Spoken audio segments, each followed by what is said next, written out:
I think it's interesting, and I don't think there's any sugarcoating it. Arnold has had his struggles this year, but when you look at the end of game stats, 5 targets, 3 receptions, 58 yards, and 44 of those yards, I think, came on back-to-back plays. Both of them were not great. It was a third down completion he gave up where he lost his man, and then a pretty bad loss for 34 yards. But that's just life of a corner. And I always think back to a conference call with Bruce Arians, I don't know, a decade ago, where he was talking about offensive tackle play.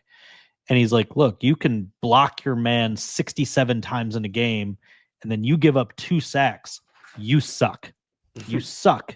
And it's the same way with corners. Like, they're so on an island, more so on an island, really, that if you give up 2 receptions, a third down completion, and a long pass, and you do your job the rest of the game, you suck. Like, that's just how you're treated. And it's not necessarily fair. And again, like, Arnold has struggled this year. There's no doubt about it. And he struggled there, but I thought he showed a little bit of moxie with the way he rebounded there in the second half. And you talk about throws not coming your way. He took away a couple throws that Lamar wanted to make, contributing to some of the pass rushes with sacks.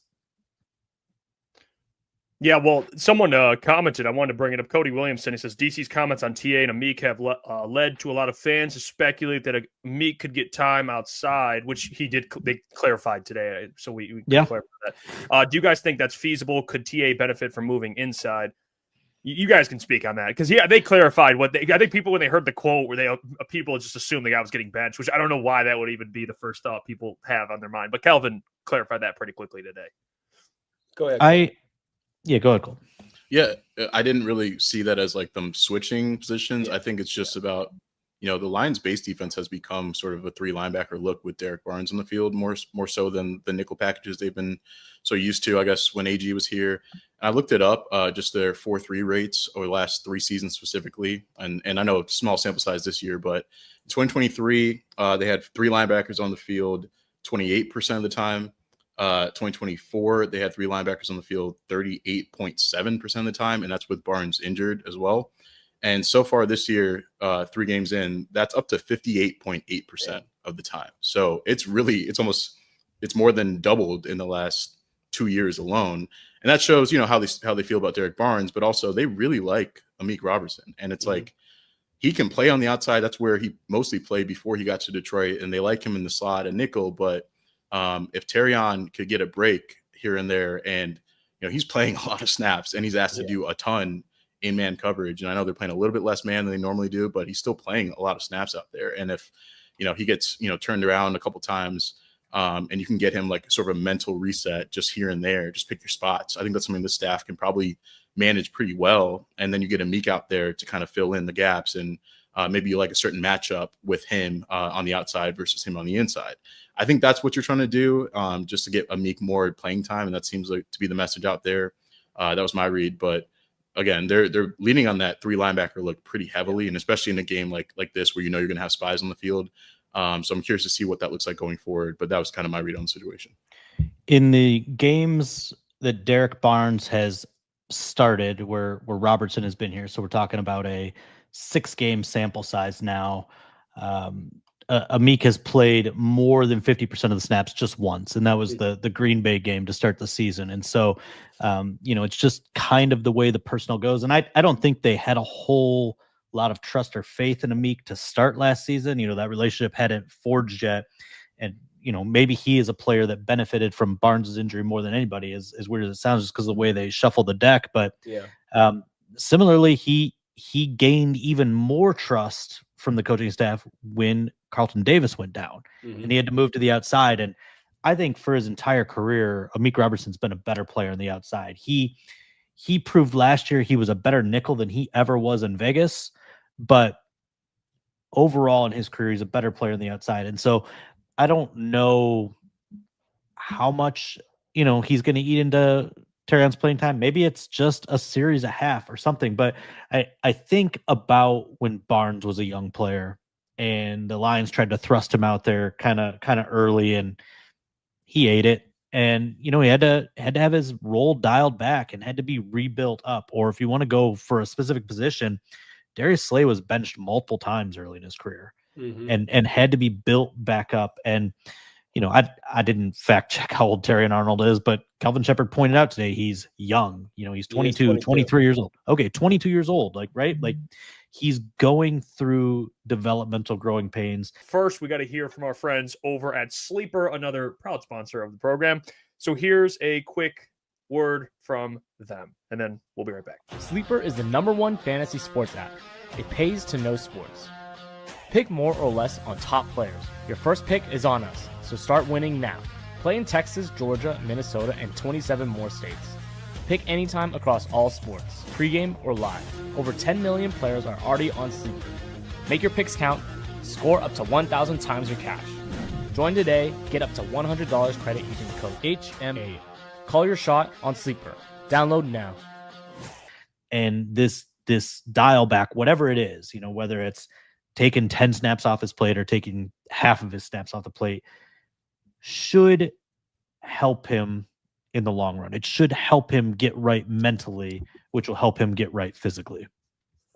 Yeah, Amik is a playmaker, man, and this defense wants as many playmakers on the field as possible at one time. And I think it behooves them to get him on the field. That I think Shepard said it best. Like he's earned his keep here. Like I owe it to this guy to get him on the field because he has a nose for the football. I mean, you saw the 2 punch outs last year in that Titans game that actually Hutchinson credited for his own punch out on Monday night. And he has this feistiness on the outside that I think Terrion could afford to add a little bit more of in some of his matchups. Not the handsiness, but the feistiness, the tenacity. And he deserves the reps that he has lost because of how much they've played base and because of, I think it was Jim O'Neill explaining this last week, they can stay in base so frequently because Branch can come down and play man in the slot. When offenses roll out 11 personnel and there's 3 receivers out there, Branch's versatility also in a way cuts into Amik's playing time, but he's too good to keep on the sidelines. And if you watch him on the sidelines on drives where he hasn't been in for 3 or 4 or 5 plays, like he just gets antsy, dude. He gets a little jittery, like he wants to be in there. I was asking him about that today, and he was like, "Yeah, man, like I'm a competitor. I'm a competitor. Like I got to be out there." And that's the kind of infectious energy that this defense and this team in particular places a premium on, and that will rub off on everyone else around him. And I agree, Justin. Look at his matchup last year against Justin Jefferson in the season finale. He was all over him all night long, and he's definitely earned the right to be out there more often. With Terrion, we all saw what we saw, and it was validated, I think, today when Shep said we got to get him back to playing like he was in camp, when he was frequently winning his one-on-one matchups against St. Brown and against Jameson Williams. And that's what led Shep to say, what I think it was in August, he's looking like a CB1 that can go and travel with people, because those are the kind of receivers that CB1s have to play against. And that was real. That growth was happening before our eyes. And, it felt even more substantial to me because both the coaching staff and Terrion himself had placed such a premium on the mental side of the game. And like Terrion devoted 4 hours every single day this offseason to studying film. He converted an office in his grandparents' house in Florida into like his personal film room. And then he comes back and you just see him playing with more anticipation and reading the stems of routes. And you're like, yeah, this is real. This is going to translate. And it's been a little bit troubling to see that it hasn't. And, you watch the separation that some of these receivers create on him, like especially the deep ball to, was it Devontae Walker?